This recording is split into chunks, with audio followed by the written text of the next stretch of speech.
Assalamualaikum warahmatullahi wabarakatuh. Innal hamdalillah nahmaduhu wa nasta'inuhu wa nastaghfiruh wa na'udzu billahi min shururi anfusina wa min sayyiati a'malina. Man yahdihillahu fala mudilla lahu wa man yudlil fala hadiya lahu. Asyhadu an la ilaha illallah wahdahu la syarika lahu wa asyhadu anna Muhammadan abduhu wa rasuluh salawatullahi wa salamuhu wa barakatuhu alaihi. Ya ayyuhalladzina amanu taqullaha haqqa tuqatih wa la tamutunna illa wa antum muslimun. Ya ayyuhan nasu taqu rabbakumul ladzi khalaqakum min nafsin wahidah wa khalaqa minha zawjaha wa batha minhuma rijalan katsiran wa nisaa'a wattaqullaha alladzi tasaaluna bihi wal arham innallaha kana 'alaikum raqiba. Ya ayyuhalladzina amanu taqullaha wa qulu qawlan sadida yuslih lakum a'malakum wa yaghfir lakum dhunubakum wa may yuti'illaha wa rasulahu faqad faza fawzan 'azima. Amma ba'd, fa inna asdaqal hadithi kitabullah wa khairal huda huda Muhammadin sallallahu alaihi wasallam wa syarral umuri muhdatsatuha wa kullu muhdatsatin bid'ah wa kullu bid'atin dhalalah wa kullu dhalalatin finnar. Ayyuhal hadirun wal hadirat, kaum muslimin dan muslimat rahimani wa rahimakumullah. Kembali pada majlis ilmu kali ini kita membukanya dengan bertahmid, dengan memuji dan memuja Allah Subhanahu wa taala atas segala limpahan karunia dan nikmatnya. Pada malam ini dengan taufik dan hidayah dari Allah kita bisa berkenan untuk hadir di majelis ilmu, hadir di majelis tafsir, mempelajari ayat-ayat Al-Quran, mempelajari kitabullah subhanahu wa ta'ala. Hendaklah yang memacu kita adalah sabda Nabi alaihi salatu wassalam, khairukum man ta'allama al-Qur'ana wa 'allamahu. Sebaik-baik kalian adalah orang-orang yang mempelajari Al-Quran dan berusaha mengajarkannya. Salawat serta salam semoga senantiasa tercurahkan kepada Rasul yang mulia Nabi besar Muhammad sallallahu alaihi wa alihi wasallam. Kita lanjutkan kajian kita yang sudah lama vakum, ya, dari kitab Tafsir Ibnu Katsir dan Tafsir Juz Amma li al-Imam Muhammad bin Shalih Al-Utsaimin rahimahullahu taala. Para jemaah yang dimuliakan oleh Allah, sebelum kita membaca kitab ini, saya ingin berkisah sedikit, ya, sebagai motivasi bagi kita untuk terus berjalan di atas kebaikan. Karena pada hakikatnya kita ini semua sedang membangun rumah kita, membangun rumah kita di alam kuburan, membangun rumah kita di surga Allah Subhanahu wa ta'ala. Mungkin kita tidak sanggup membangun rumah yang megah di dunia, mungkin kita tidak sanggup membangun rumah yang mewah di dunia, namun kita berusaha membangun rumah yang mewah dan megah di surga Allah Subhanahu wa ta'ala.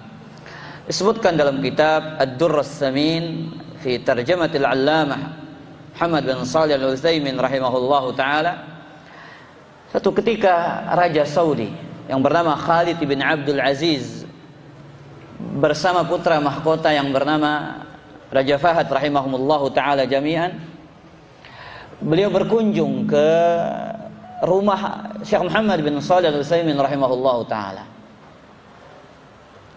Sebagaimana yang kita ketahui, Syekh Muhammad bin Shalih Al-Utsaimin memiliki rumah yang sangat-sangat sederhana, sangat-sangat sederhana, sehingga terjadilah dialog antara Syekh Muhammad bin Shalih Al-Utsaimin dan sang raja pada saat itu.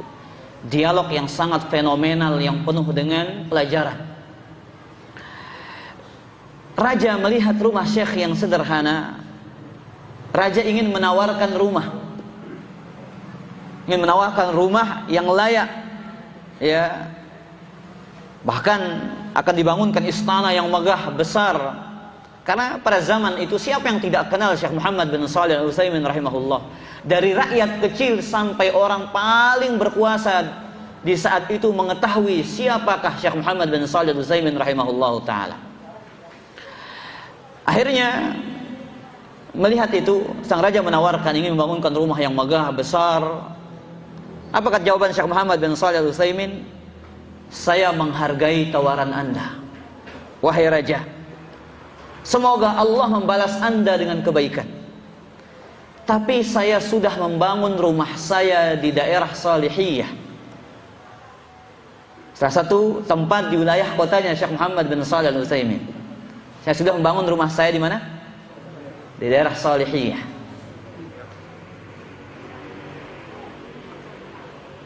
Tapi sang raja bersikeras untuk membangunkan rumah bagi Syekh Muhammad rahimahullahu ta'ala. Lihat, terus raja mendesak dan mendesak. Oh, saya harus bangunkan Anda wahai Syekh. Saya harus bangunkan Anda rumah yang besar, yang mewah. Anda ini seorang alim besar, nggak layak rumah kayak gini. Akhirnya karena terus tawar-menawar terjadi, Syekh mengatakan, jikalau Anda wahai raja benar-benar berkenan ingin membantu, silahkan bangun sebuah asrama untuk siswa-siswa saya. Mereka tidak pantas tidur di masjid, karena itu sulit bagi mereka. Lihat, sang raja bersama rombongannya, lihat, bersama para ulama, dia mengatakan, kalian lihat ini. Siapa maksudnya? Syekh Muhammad bin Shalih Al-Utsaimin. Kalian lihat ini. Inilah apa yang disebut sebagai guru yang sesungguhnya. Ya, yang berarti bahwasanya orang-orang yang mencari ketenaran dan uang melalui jalan agama tidaklah benar. Inilah orang alim yang sebenarnya. Dia tidak mencari dunia, tidak mencari ketenaran dengan ilmu agama yang dia miliki. Dia betul-betul berkhidmat untuk agama Allah. Lihat ya hotel Iman. Kalau saya pribadi ditawarkan seperti Anda beli-beli bebali ini kah? Tawaran yang menggiurkan. Tapi hotel Iman itu tidak terbesit di kepalanya seorang alim ini. Allahu Akbar. Seharusnya andai kata sang raja mengatakan, Syekh Muhammad bin Shalih Al-Utsaimin mengatakan, iya, bangunkan saya dan siswa saya. Raja mampu untuk membangunnya.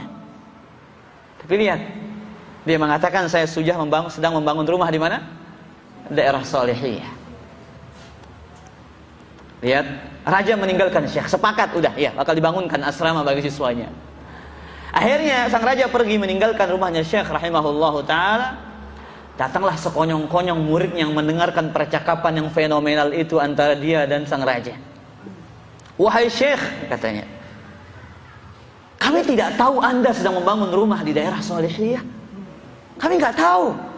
Sejak kapan kau membangun rumah, wahai Syekh? Lihat apa jawaban Syekh wa Taliman. Apa jawaban Syekh?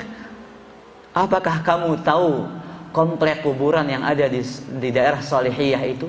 Itulah rumah yang sedang aku bangun. Kalian tahu komplek kuburan yang ada di daerah Salihiyah? Itulah rumah yang sedang aku bangun. Maka ikhwatal iman, ya. Kata Syekh, jadi saya sedang membangun rumah untuk akhirat saya di sana. Ikhwatal iman, kita ini semua hidup sedang membangun rumah. Bangun rumah kita di alam barzakh. Kemudian setelahnya di surga Allah Subhanahu wa taala. Maka kita ini semua sedang membangun bangunan yang kita punya pilihan untuk memilihnya di antara dua pilihan itu. Raudhatun min riyadil jannah atau hufratun min hufarin niran. Kita punya pilihan untuk membangun rumah di antara rumah-rumah, taman di antara taman-taman surga, ataukah kita membangun lubang di antara lubang-lubang neraka. Subhanallah. Lihat ikhwatal iman, para jamaah yang dimuliakan oleh Allah Subhanahu wa taala. Ya, kalau kita tidak mampu membangun rumah yang megah di surga sebagaimana yang saya katakan tadi, di dunia ini kita tidak mampu membangun rumah di dunia yang indah, yang mewah, ya, yang lebar, yang tinggi, yang bertingkat. Namun bangunlah rumah kita di surga dengan rumah yang megah. Baik, kita kembali pada kajian tafsir kita. A'udzubillahi minasyaitonirrajim. Bismillahirrahmanirrahim. Allah mengatakan, kalla inna kitabal abrari lafi 'illin. Sekali-kali tidak, kata Allah tabaraka wa taala, surat Al-Mutaffifin ayat 18. Sekali-kali tidak. Sesungguhnya catatan orang-orang yang melakukan kebaikan benar-benar tersimpan di dalam al-'illiyin. Para ahli tafsir menyebutkan beberapa tafsiran dari kata 'illiyin. Catatan orang-orang yang berbakti sudah tertulis dengan rafi di 'illiyin. Allah mencatat orang-orang yang sudah berhak menjadi penghuni surganya. Allah sudah menulis dengan rapi catatan yang indah. Siapakah yang akan berhak menjadi penghuni surga Allah tabaraka wa taala? Di antara tafsirannya Abdullah bin Abbas, qala hiya al-ardu as-sabi'ah. Qala hiya as-sama'u as-sabi'ah. Dia adalah langit yang ketujuh. Ini tafsiran yang pertama. Illiyin maksudnya apa? Langit yang ketujuh. Wa fiha arwahul mu'minin. Dan di sanalah terdapat ruhnya orang-orang yang beriman. Ini tafsiran yang pertama. Wa hakadha qala ghairu wahidin. Dan ini tafsiran mayoritas para ulama. Mayoritas ahli tafsir mentafsirkan ayat ini, al-'illiyin maksudnya mana? Langit yang ketujuh. Wa qala Ali bin Abi Talha an Ibnu Abbas, ya'nil jannah. Tafsiran yang lain bahwasanya kata al-'illiyin maksudnya adalah di dalam surga Allah Subhanahu wa taala. Sudah berapa tafsiran ini? Dua. Tafsiran yang ketiga, wa fi riwayatil Aufi anhu, dari Abdullah bin Abbas, a'maluhum fis sama'i 'inda Allah. Tafsiran yang lebih umum, di atas langit. Di atas langit. Tidak disebut secara spesifik, tidak disebutkan secara khusus, tapi dia mengatakan di atas langit catatan mereka. Entah langit yang pertama, langit yang kedua, atau langit seterusnya. Berbeda dengan tafsiran yang pertama, menyebutkan secara spesifik, secara khusus bahwasanya catatannya orang-orang yang berbuat kebajikan itu di atas langit ke-7. Tafsiran yang selanjutnya, wa qala Qatadah. Ini tafsiran tabi'in, Qatadah ibn Di'amah as-Sadusi. Al-'illiyun saqul 'arsyil yumna. Tiang arasy bagian kanan. Wa qala ghairuhu, dan yang selainnya mengatakan 'inda sidratil muntaha. Di tempat yang disebut dengan sidratul muntaha. Para jamaah yang dimuliakan Allah, inilah tafsiran yang disebut dengan ikhtilafut tanawwu'. Tafsiran yang tidak ada pertentangan di dalamnya. Tapi tafsiran ini satu poin intinya. Langit ketujuh, di langit, di Sidratil Muntaha, di Arash, semuanya pada satu poin, di tempat yang tinggi. Di tempat yang mana? Tempat yang tinggi. Makanya Al-Imam Ibnu Katsir kemudian menyimpulkan, setelah menyebutkan tafsiran-tafsiran para ulama ini, beliau menyebutkan sebuah kesimpulan. Apa kesimpulannya? Wadh-dhahiru anna 'illiyina ma'khudun minal 'ulu wa kullama 'ala asy-syai'u wartafa'a 'azuma wattasa'. Dan yang zahir dari makna kata illiyun adalah diambil dari kata al-ulu, ketinggian. Ambil dari kata ketinggian. Dan setiap sesuatu itu dia tinggi, maka dia semakin agung dan semakin besar. Taib. Kemudian Allah mengatakan pada ayat selanjutnya, "Wa ma adraka ma 'illiyun." Tahukah kalian apa itu 'illiyun? Wa ma adraka ma 'illiyun. Ini disebut apa para jamaah? Istifham at-tafkhim wat-ta'zim. Walihada qala ta'ala mu'azziman wa mufakhiman sya'nahu.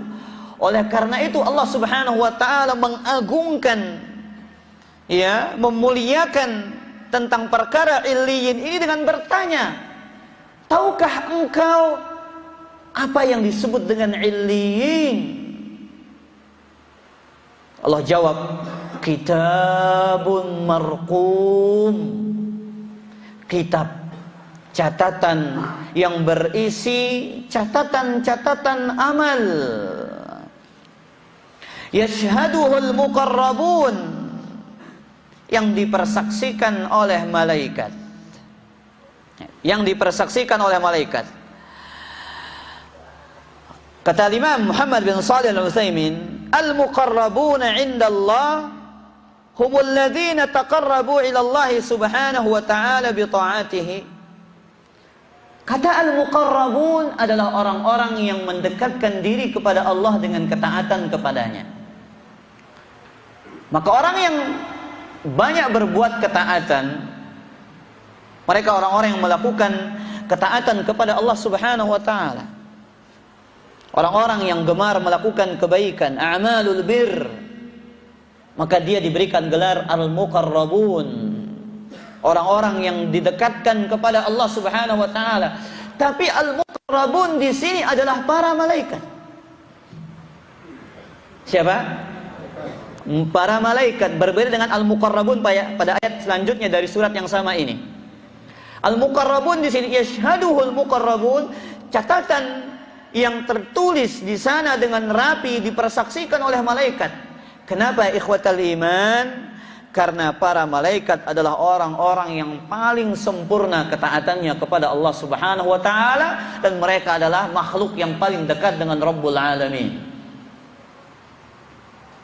Manusia tidak ada yang sempurna ketaatannya selain Rasul sallallahu alaihi wasallam.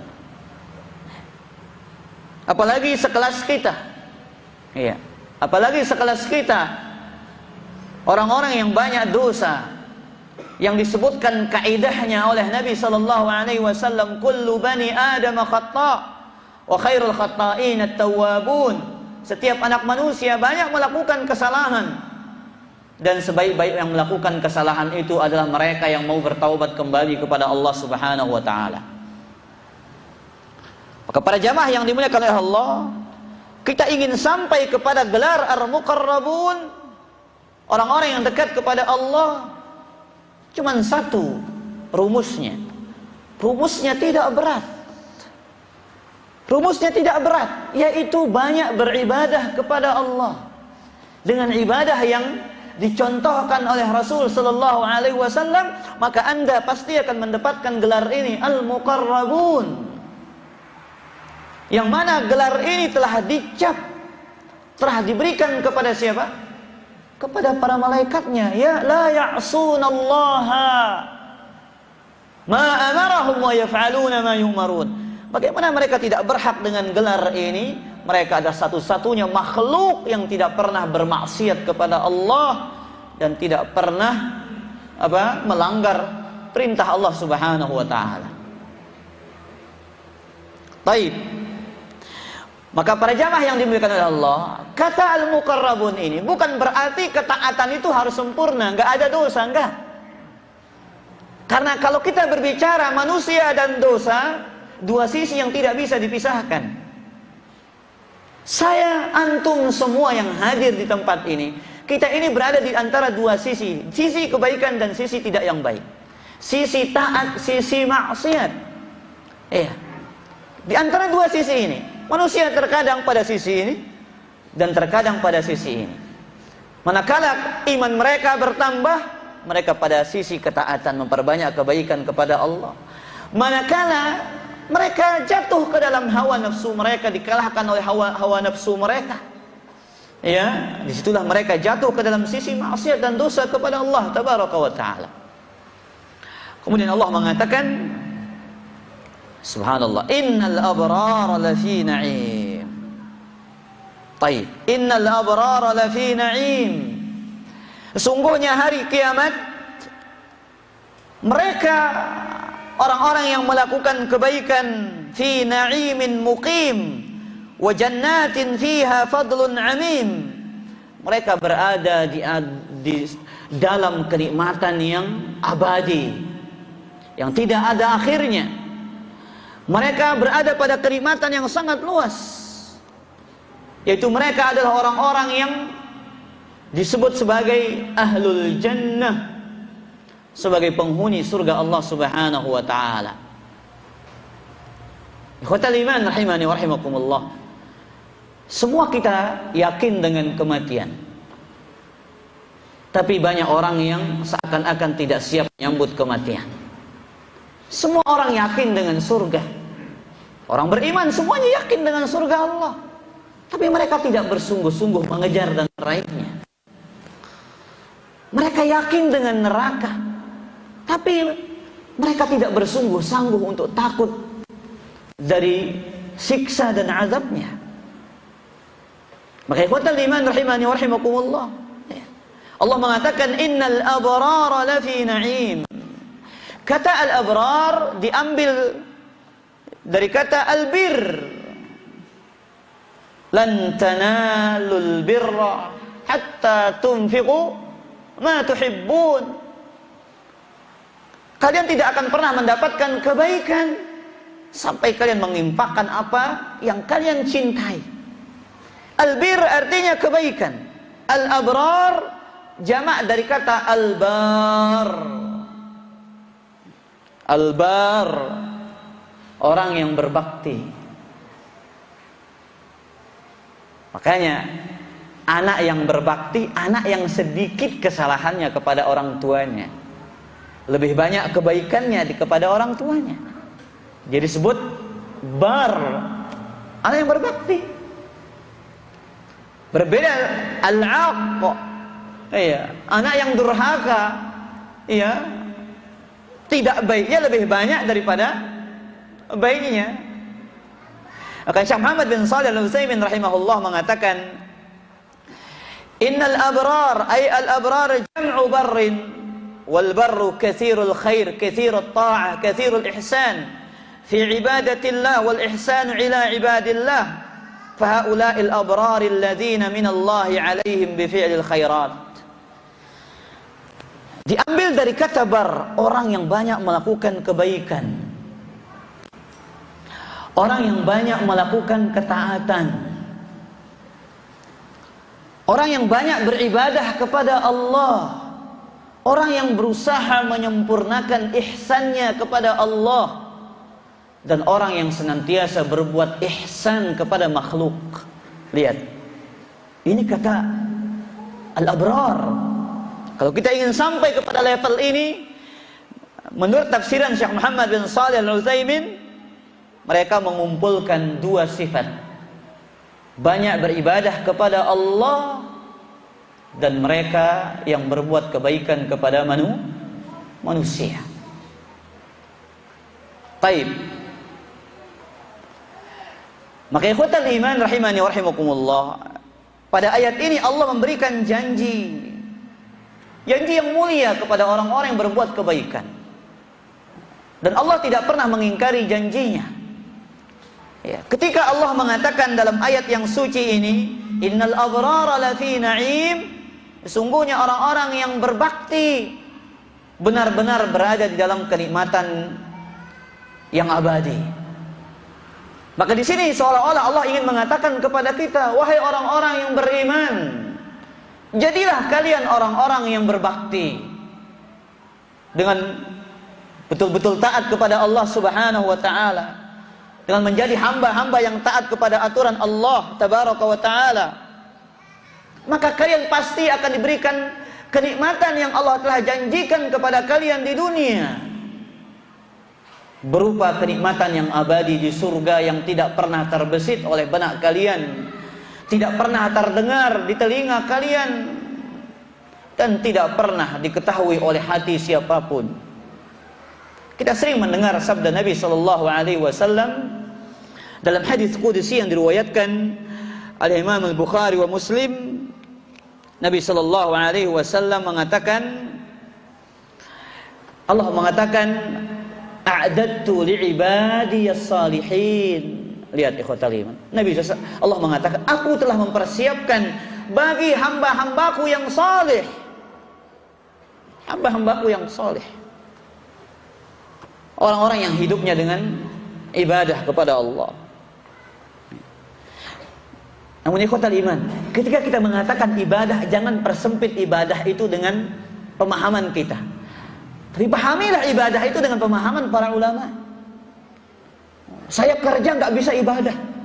Siapa bilang Anda kerja nggak bisa ibadah? Bukankah Anda bekerja dengan tujuan untuk memasukkan yang halal ke dalam mulut istri dan Anda itu adalah ibadah? Bukankah ketika Anda bekerja sambil beristighfar, membasahi lisan Anda dengan tasbih, dengan tahmid, dengan takbir, dengan tahlil, itu adalah ibadah? Saya bilang kita tidak bisa beribadah. Ya. Maka ibadah, kata Syekhul Islam Ibnu Taimiyah, ismun jami'un likulli ma yuhibbuhu Allah wa yardahu minal aqwali zahirati wal batinah. Nama, sebuah nama yang mencakup segala sesuatu yang dicintai oleh Allah dan diridhai oleh Allah, dari amalan-amalan dan perbuatan, ucapan-ucapan dan amalan-amalan yang tersembunyi ataupun yang nampak. Itu semuanya adalah ibadah. Lihat, Allah mengatakan mala ainun ra'at, yang tidak pernah terlihat oleh mata siapapun. Ini nikmat ikhwatal iman. Antum menghayal tentang kecantikan bidadari dengan manusia, wanita yang tercantik di atas muka bumi ini, tidak akan bisa. Hanya khayalan antum saja, tidak sampai untuk bisa menghayalkannya. Bagaimanapun khayalan Anda setinggi apapun, setinggi langit khayalan manusia untuk menghayalkan wanita tercantik di atas muka bumi ini, kemudian disandingkan dengan kecantikan bidadari, tidak akan pernah sampai. Karena Allah mengatakan mala ainun ra'at, yang tidak pernah terlihat oleh mata, wala udhunun sami'at, tidak pernah terdengar oleh telinga siapapun, wala khatara ala qalbi bashar, yang tidak pernah terbesit di hati manusia. Subhanallah, bagaimana nikmat Allah itu. Makanya ikhwatal iman, di dunia terkadang Allah memberikan kenikmatan zahir terhadap manusia, namun belum tentu diberikan kenikmatan batin. Banyak manusia diberikan kenikmatan zahir, hartanya banyak, jabatannya tinggi, kehidupannya mudah, kehidupannya enak, kehidupannya mewah, namun belum tentu Allah berikan dia kenikmatan hati berbeda dengan penduduk surga. Sebagaimana kata Syekh Muhammad bin Shalih Al-Utsaimin, "Wan na'imu huna yashmalu na'imal badani wa na'imal qalbi." Berbeda dengan nikmat surga, ikhwatal iman. Nikmat surga berbeda. Nikmat zahir dan nikmat batin. Hati yang tenang, hati yang bahagia, disertai dengan berbagai macam warna-warni kenikmatan di dalam surga Allah Subhanahu wa taala. Maka kita disuruh membaca firman Allah dalam surat As-Sajdah ayat ke-17, faqra'u in syi'tum fala ta'lamu nafsum ma ukhfiya lahum min qurratu a'yunin. Dan jiwa manapun tidak pernah tahu ya apa yang telah Allah sembunyikan bagi mereka dari nikmat-nikmat yang menyejukkan mata, hati dan pandangan mereka. Ikhwatal iman, para jamaah dan ibu-ibu yang dimuliakan oleh Allah. Iya. Kita di dunia ini ada orang-orang yang subhanallah diberikan nikmat apa? Diberikan nikmat harta, nikmat jabatan, kelapangan rezeki. Namun belum tentu mereka punya kenikmatan hati. Jangan kira antum melihat mereka saja yang enak. Namun belum tentu hati mereka tenang, ikhwatal iman. Belum tentu mereka punya hati setenang hati antum. Ya. Mereka punya satu sisi surga, kita punya satu sisi surga di dunia. Ya. Kita punya dua-duanya, walillahil hamdu wal minnah. Segala puji bagi Allah Subhanahu wa taala atas kenikmatannya, atas anugerah dan karunia-Nya, ikhwatal iman. Baik, lanjut. Alal araiki yanzurun. Kemudian Allah tabaraka wa taala mengatakan alal araiki yanzurun. Mereka duduk di atas dipan-dipan mereka, melepas pandangan-pandangan mereka. Lihat ikhwatal iman, ada beberapa tafsiran para ulama di sini disebutkan oleh Imam Ibnu Katsir. Melepas pandangan. Tafsiran yang pertama, yanzuruna fi mulkihim wa ma a'tahumullahu minal khairi wal fadli alladhi la yanqadi wa la yabid. Mereka memandang kepada nikmat-nikmat Allah yang Allah telah berikan kepada mereka. Dari kenikmatan-kenikmatan yang tidak pernah hilang dan sirna. Lihat ikhwatal iman, mereka memandang, ya Rabbi, nikmat yang luar biasa. Dahulu mereka sebut di dunia nikmat itu. Ya, mereka dengar dari ceramah-ceramah. Ya, mereka baca di dalam Al-Quran. Namun pada hari itu mereka menyaksikannya dengan mata kepala mereka sendiri. Al-arika, araik, jamak dari kata arika, ikhwatal iman. Disebutkan di sini as-surur tahtal hijal. Antum tahu ada hotel-hotel yang mewah itu, atau kayak apa namanya, kasur pengantin itu, tahu antum? Yang dihias dengan tirai kelambu, ya, dihias dengan aroma yang semerbak, ya, dihias, intinya kayak kasur mewah sudah. Ya. Nggak bisa antum bayangkan. Cuman maknanya dari kata al-arikah, jamaknya kata araik, as-surur tahtal hijal. Ya. Di situ mereka memandang ikhwatal iman. Memandang yang menurut tafsiran yang pertama, nikmat-nikmat yang Allah berikan kepada mereka. Mereka takjub dengan nikmat-nikmat Allah yang Allah berikan kepada mereka. Bahkan lihat ikhwatal iman, salah satu nikmat itu disebutkan oleh Nabi sallallahu alaihi wasallam, apa disebutkan oleh Abdullah bin Abbas dalam tafsir Al-Qurtubi. Lihat, innar rajul min ahlil jannah la yu'aniqul hawra'a 70 sanah. Sesungguhnya salah seorang penghuni surga memeluk bidadari selama 70 tahun. Ada kita sanggup ngapong senina ke sejam. Yang jomblo tutup telinga. Yang belum nikah tutup telinga rapat-rapat.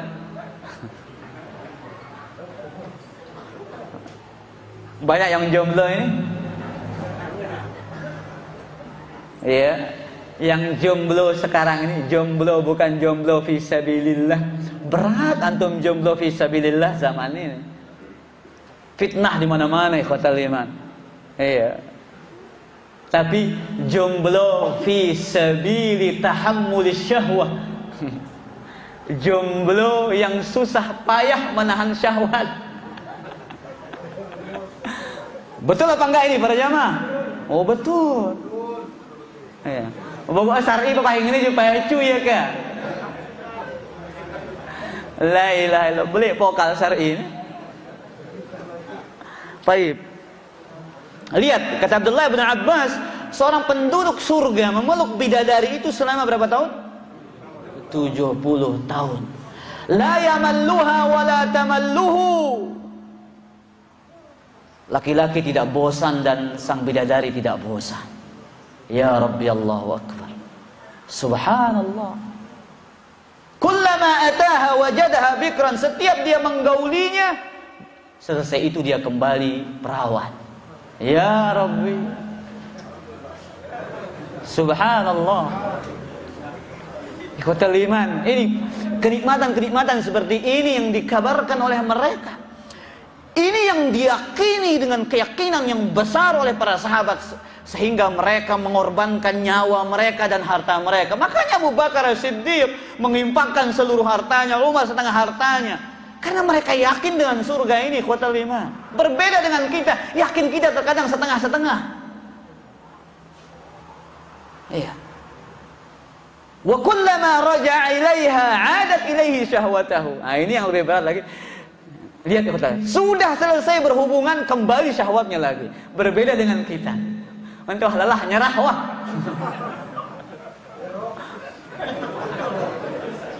Ya. Lihat ya kata 5. Fayujami'uha biquwwati 70 rajulan. Dia menggauli bidadari itu dengan kekuatan 70 laki-laki. La yakunu bainahuma mani. Tidak ada mani yang keluar dari keduanya. Ya'ti min ghairi maniin minhu wala minha. Tidak ada mani di antara laki-laki ataupun bidadari tersebut. Allahu Akbar. Ya ilahi, Allahumma ja'alna min ahli al-jannah. Ya Allah, jadikanlah kami orang-orang yang hadir di tempat ini dan orang-orang yang taat kepada Rabbnya menjadi penghuni surga. Amin ya rabbal alamin. Kemudian tafsiran yang lain, mereka melepas pandangan, yanzuruna ila Allah azza wa jal. Mereka memandang kepada Rabbul Alamin, memandang kepada Allah tabaraka wa ta'ala.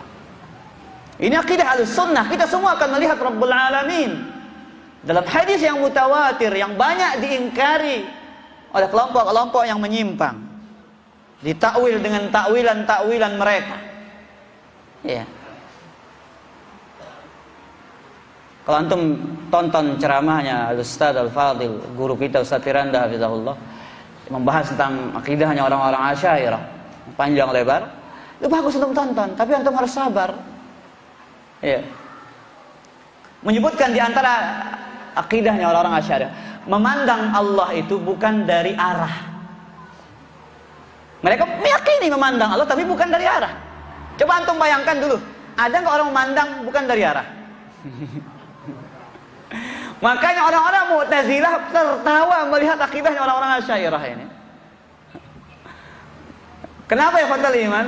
Nggak bisa dibayangkan memandang dengan mata tapi tanpa apa? Coba dulu bagaimana ini?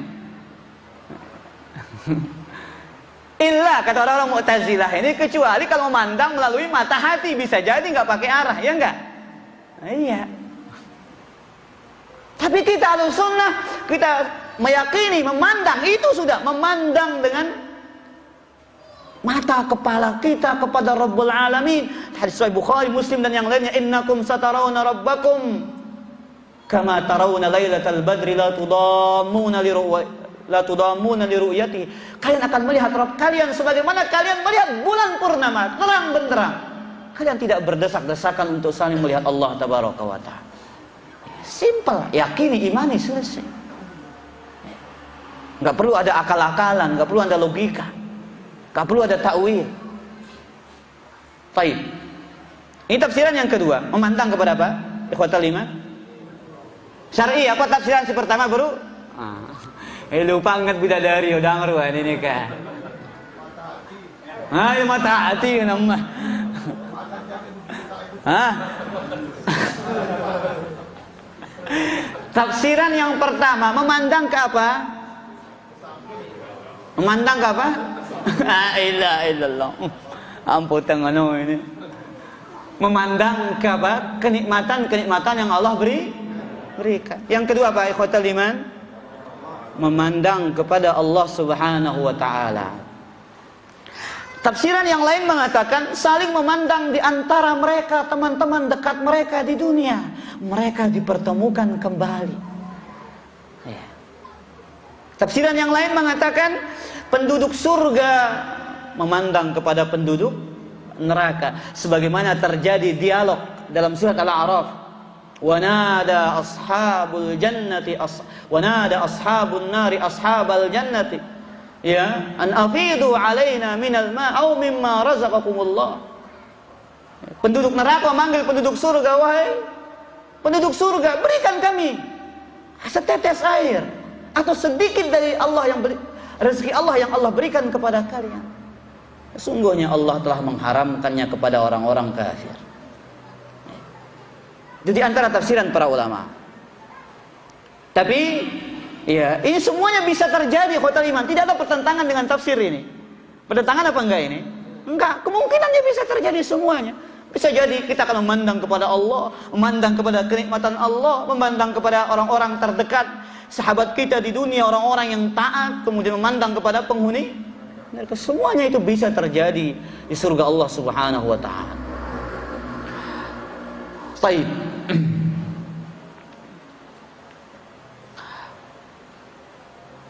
Makanya disebutkan sudah azan ini. Makanya disebutkan dalam hadis yang sahih. Ya ikhwatal iman, ketika mereka sudah masuk ke dalam surga, dikatakan kepada mereka dalam Sahih Muslim, ya ahlal jannati khuludun wala maut. Wahai penduduk surga, kalian berada pada hidup yang kekal, tidak ada kematian. Udkhuluha bisalam. Masuklah kalian ke dalam surga dengan penuh kesejahteraan. Inna lakum an tan'amu fala tab'asu abada. Kalian pada hari ini hanya akan merasakan nikmat, kalian tidak akan pernah merasakan kesusahan lagi. Wa antasihhu fala tamradu abada. Semenjak hari ini kalian akan sehat terus, tidak akan pernah merasakan sakit.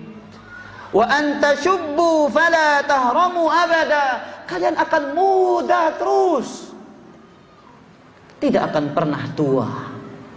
Ya, kalau di dunia kita tua, tapi hati kita selalu muda.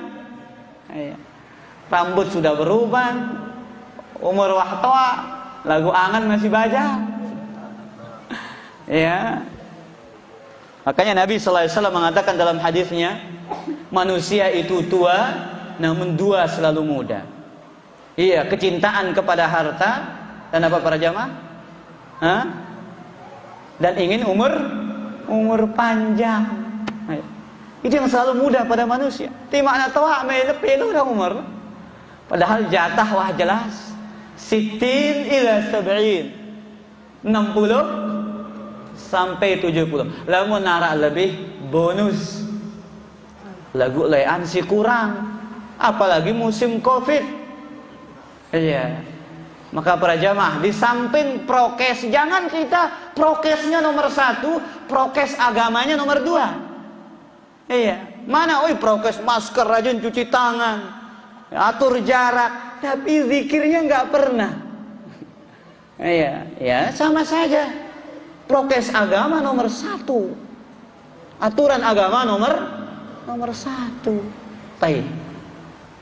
Kemudian Allah mengatakan, nah ini dia, ta'rifu fi wujuhihim nadratan na'im. Kalian akan dapat mengetahui dari wajah mereka kesenangan hidup yang penuh kenikmatan.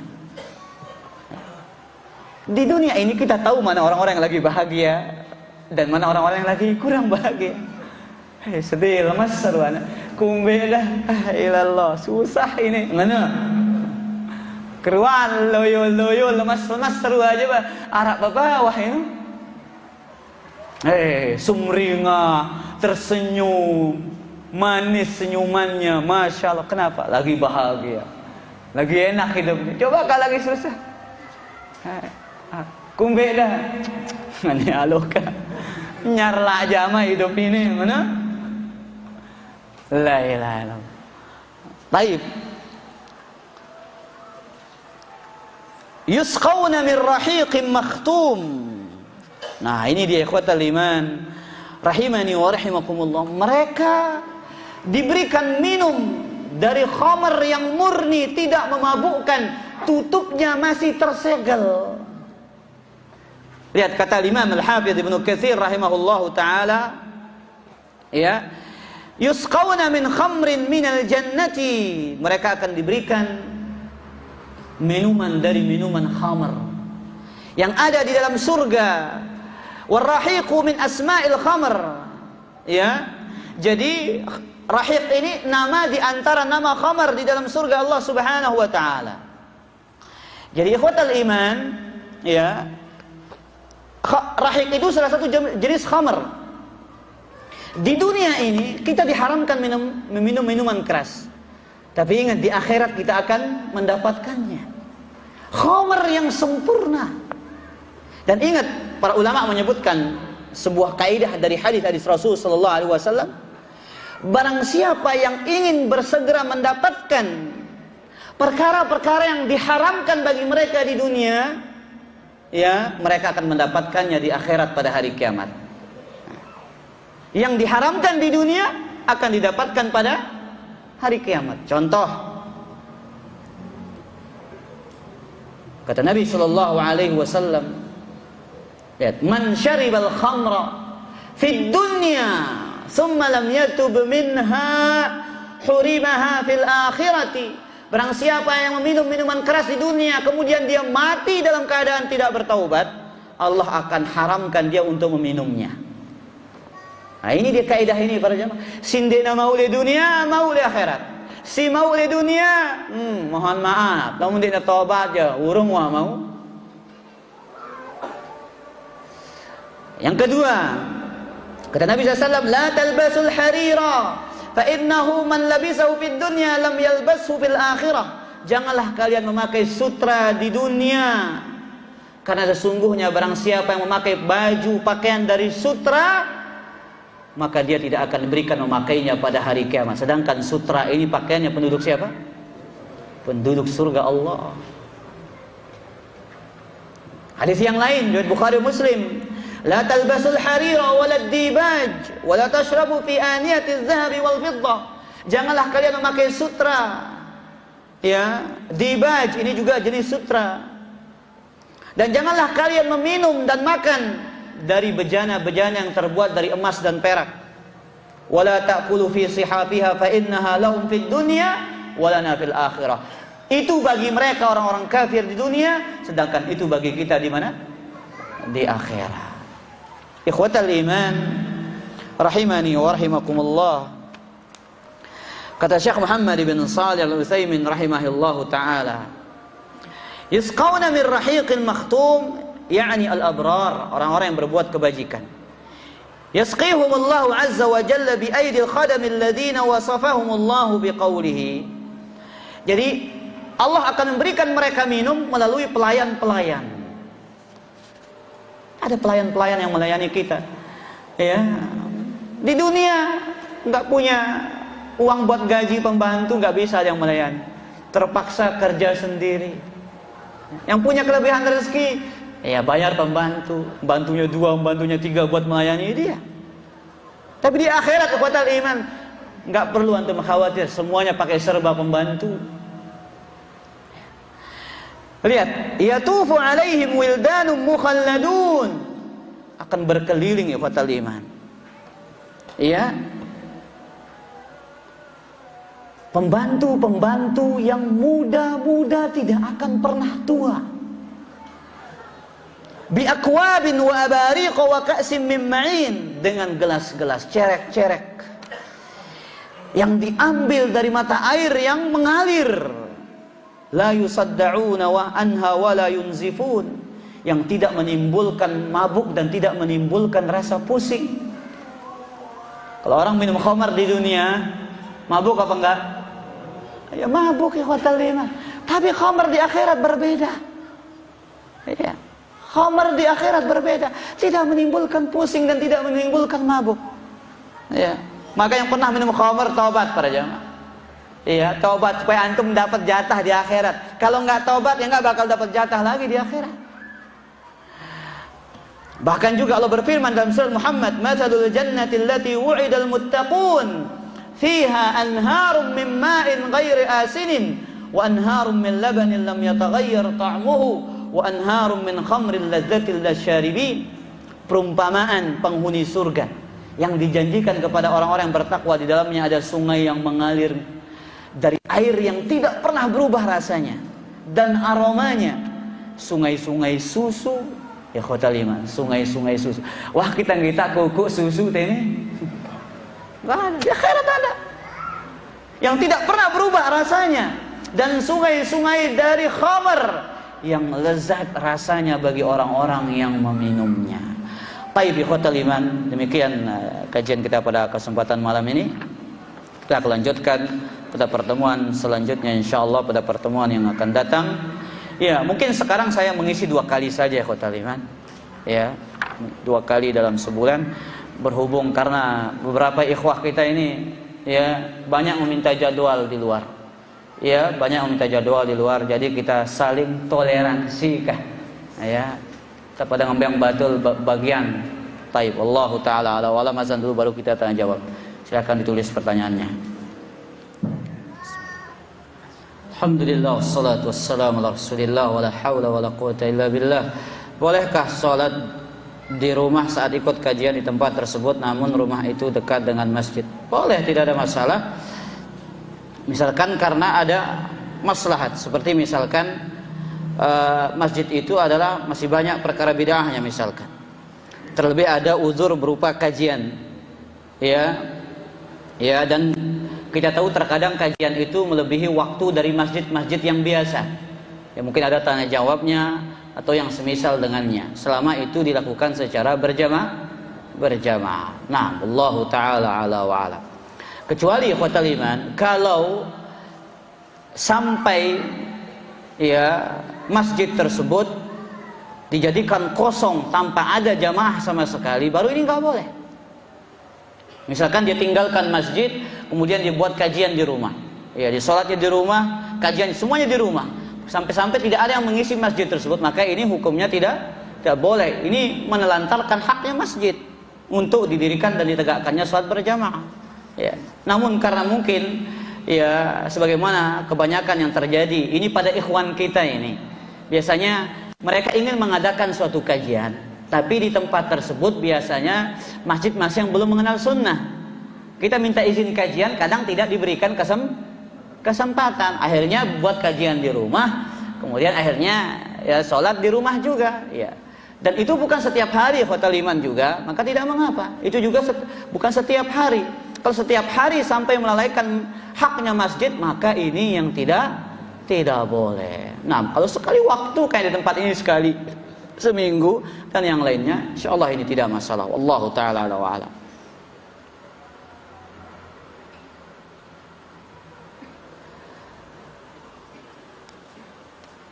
Apakah sutra dibolehkan untuk wanita sebagaimana emas? Taib. Para jamaah yang dimuliakan oleh Allah, boleh nggak wanita pakai sutra?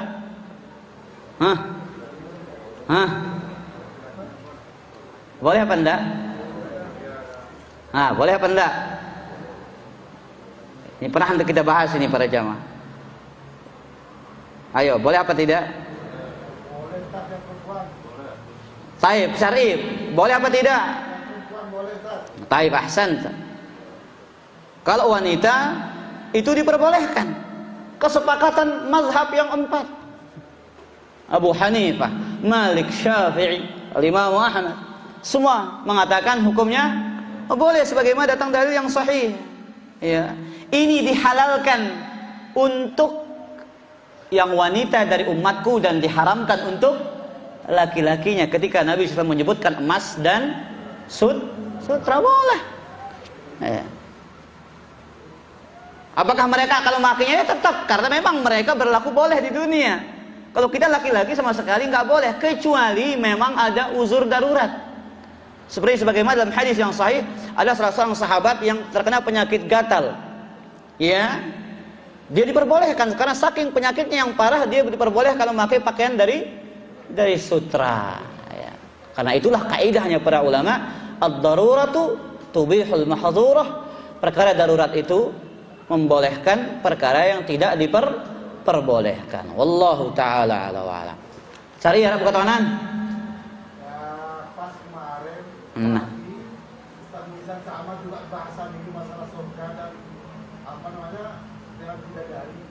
Jadi pas dia nyuapin saya dengan istri saya, ada ini surga mungkin ini jadi tidak kita lebih perkataan istri Ustaz. Apa kana? Waktu dia nyuapin saya sarapan, ajak mereka bidadari mau dawah.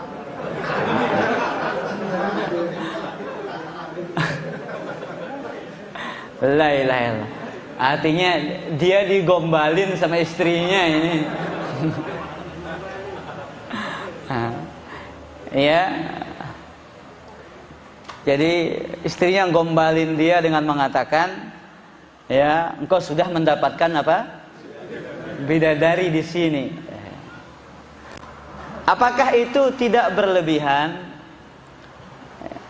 Tidak berlebihan. Bahkan itu salah satu cara untuk menumbuhkan rasa cinta antara suami dan istri. Mana? La ilaha aleki beli angan tengah. Masya Allah. Makanya kalau kita berbicara realita, nggak ada wanita yang secantik bidadari di dunia ini, nggak ada.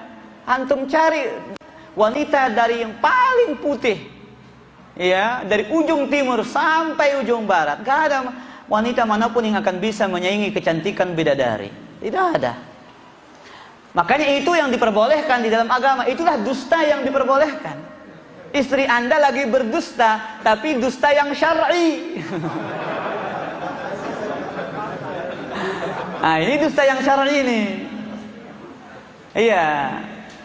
Karena sebagaimana disebutkan oleh para sahabat, aku tidak mengetahui Rasulullah SAW membolehkan kedustaan itu kecuali dalam 3 perkara: al-harbu wal islah wa hadithul mar'ati zaujaha wa hadithu ar-rajul mar'atahu.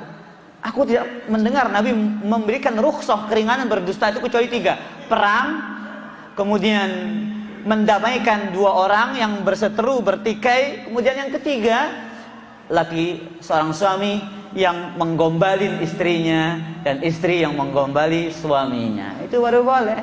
Kalau belum halal saling gombal, haram.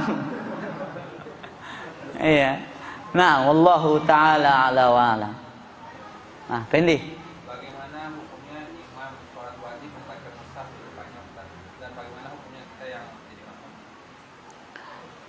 Ikhwatal iman, yang warid datang dari sunnah Rasulullah SAW adalah salat sunnah. Salat wajib tidak ada. Ya. Salat wajib ini tidak ada. Kalau terus dilakukan, ini menjadi sunnah Rasulullah SAW.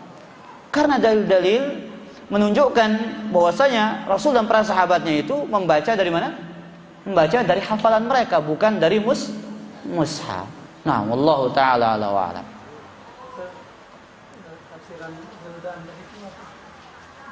Wildan itu pelayan-pelayan yang muda, yang tidak pernah tua. Ya. Baik, wallahu taala ala wa alam. Di sini ada pertanyaan.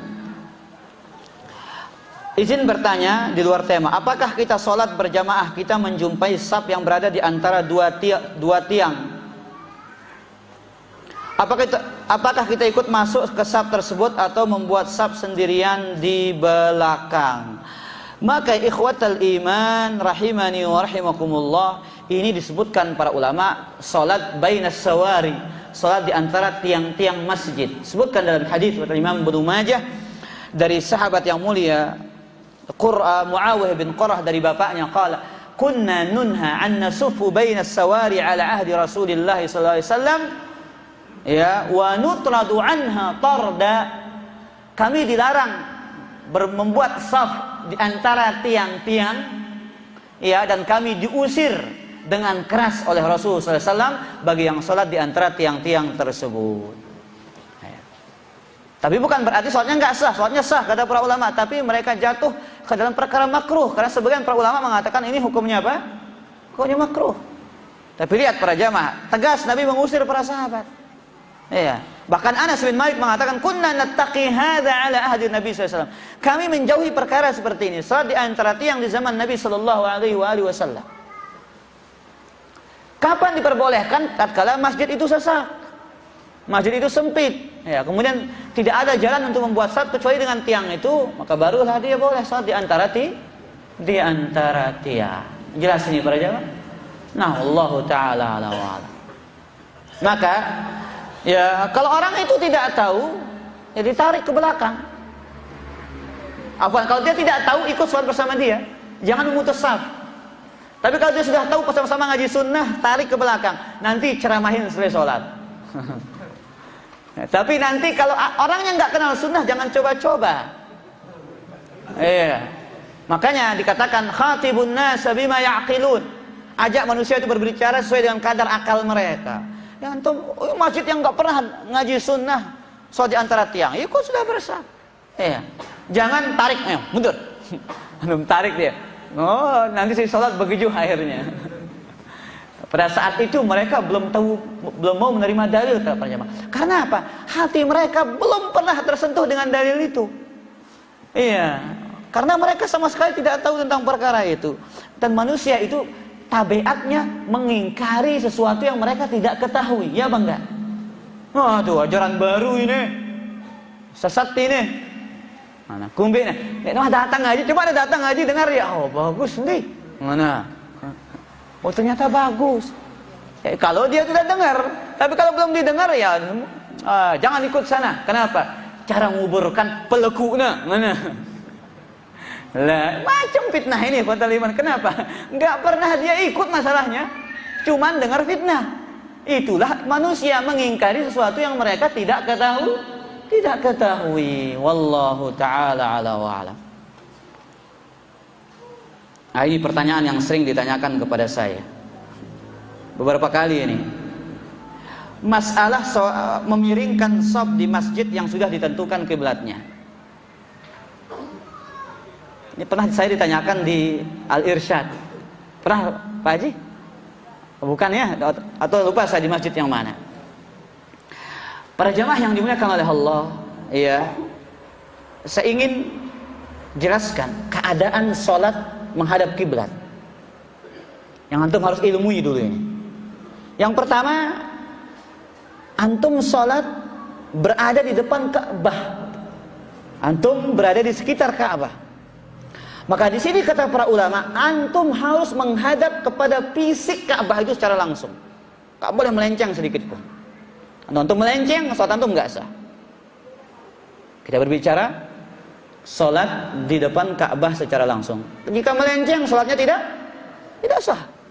Ijma', kesepakatan para ulama. Makanya dikatakan oleh Imam Ibnu Qudamah, in kana mu'ayinan lil Ka'bati fafarduhu salatu ila ainiha la na'lamu fiha khilafan. Jikalau orang yang sholat itu mu'ayinan, menghadap secara langsung ke arah Ka'bah, dia sholat di depan Ka'bah, maka dia tidak boleh melenceng, harus menghadap fisik Ka'bah, pas ke fisik Ka'bah itu. Tidak ada perbedaan para ulama dalam masalah ini. Harus sholat ke arah kiblat, pas. Ini yang pertama. Kemudian yang kondisi yang kedua, kita tidak sedang berada di dalam Ka'bah. Artinya bukan di sekitaran Ka'bah. Di sinilah para ulama berbeda pendapat. Nah, sini para ulama berbeda pendapat. Saya jelaskan sekarang ini. Karena kita ini kadang bingung ini. Kadang andang kanan Ka'bah kiblat ini, kandang ini kadang berubah kan nih, iya. Maka disikapi dengan ilmu ya ikhwatal iman. Jangan serahkan kepada ahli kompas dulu, baca dulu penjelasan para ulama dalam bab ini. Di sini ada dua pendapat para ulama. Pendapat Syafi'iyah harus lurus Ka'bah. Sanggup kita lurus Ka'bah kalau khusus kita di Indonesia ini? Sanggup kita? Hah? Pula itu juk meteran ruangan nangka ini ukur keto. Yang pertama mazhab Syafi'i mengatakan demikian. Hujjah mereka sama dengan hujjah pendapat yang kedua nanti.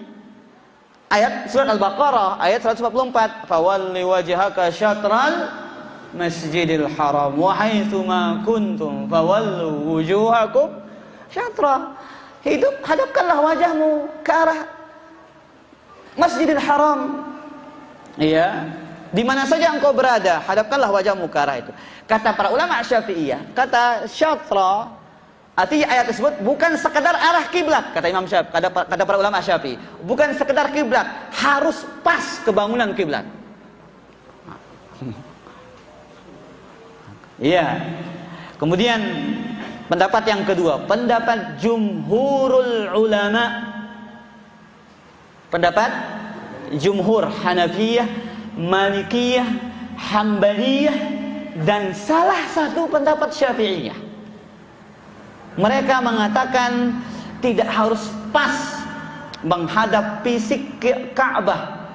Jadi jika melenceng sedikit itu tidak mengapa. Dalilnya sama. Ayat yang tadi. Kenapa? Tafsirannya berbeda. Mereka mengatakan ayat itu berarti arah. Iya. Cukuplah menghadap ke arah kiblat. Berbeda dengan tafsiran Syafi'i yang pertama, harus pas ke fisiknya. Satu dalil sama, fikih pemahaman dalil yang berbeda. Paham para jemaah? Syafi'i mengatakan pas fisiknya.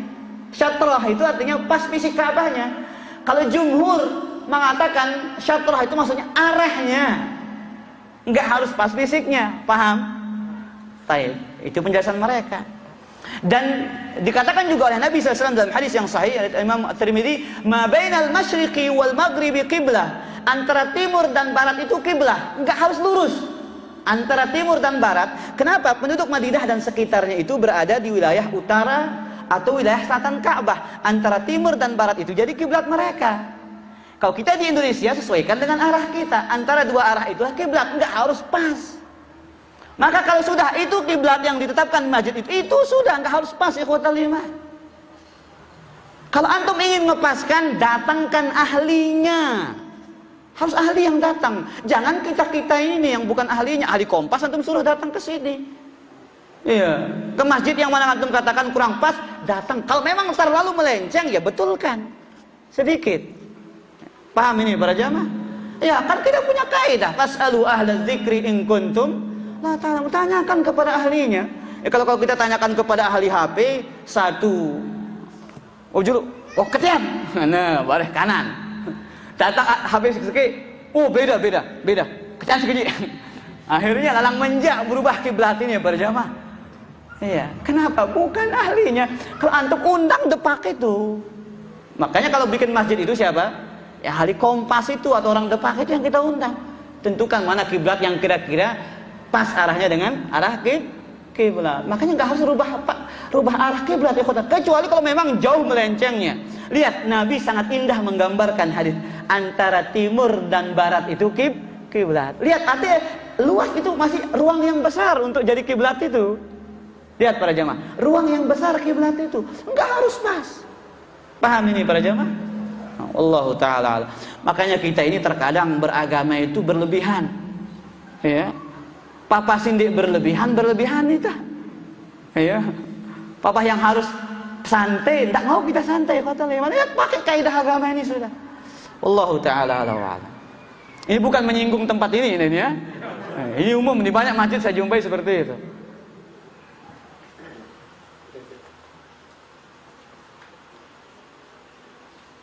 Surga itu lebih luas dari langit dan bumi. Lalu bagaimana cara penghuninya berkomunikasi? La ilaha illallah. Bagaimana dengan para wanita yang masuk surga? Apakah ada suami atau pelayan yang akan melayani layaknya para lelaki? Syukran. Semuanya akan dilayani.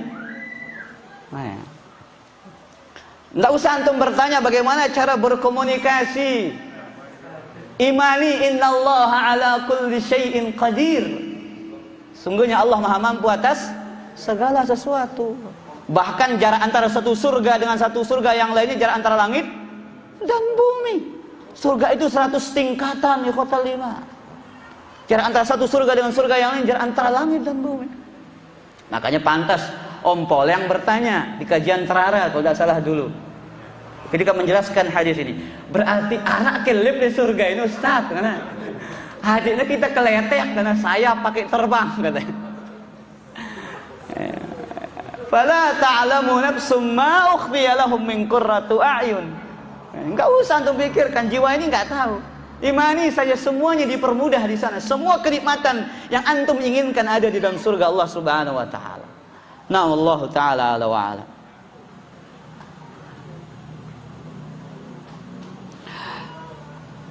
Anak ingin bertanya, kan di surga itu laki-laki mendapatkan bidadari. Terus apa yang didapatkan wanita? Pegang kaidah hadis Nabi SAW, laisa fil jannati a'zab. Tidak ada yang jomblo di surga. Udah, selesai. Enggak ada jomblo di surga. Semua punya pasangan. Entah dicarikan semuanya punya pasangan. Wallahu alam apakah dari bidadara, wallahu alam. Tapi intinya semua punya pasangan. Wallahu ta'ala alam. Ada yang bertanya lagi? Heri.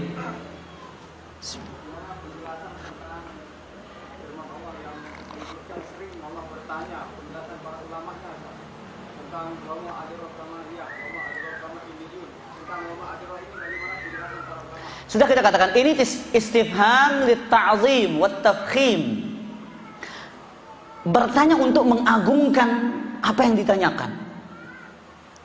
Makanya para ahli tafsir mengatakan qala ta'ala mu'azziman wa mufakhiman.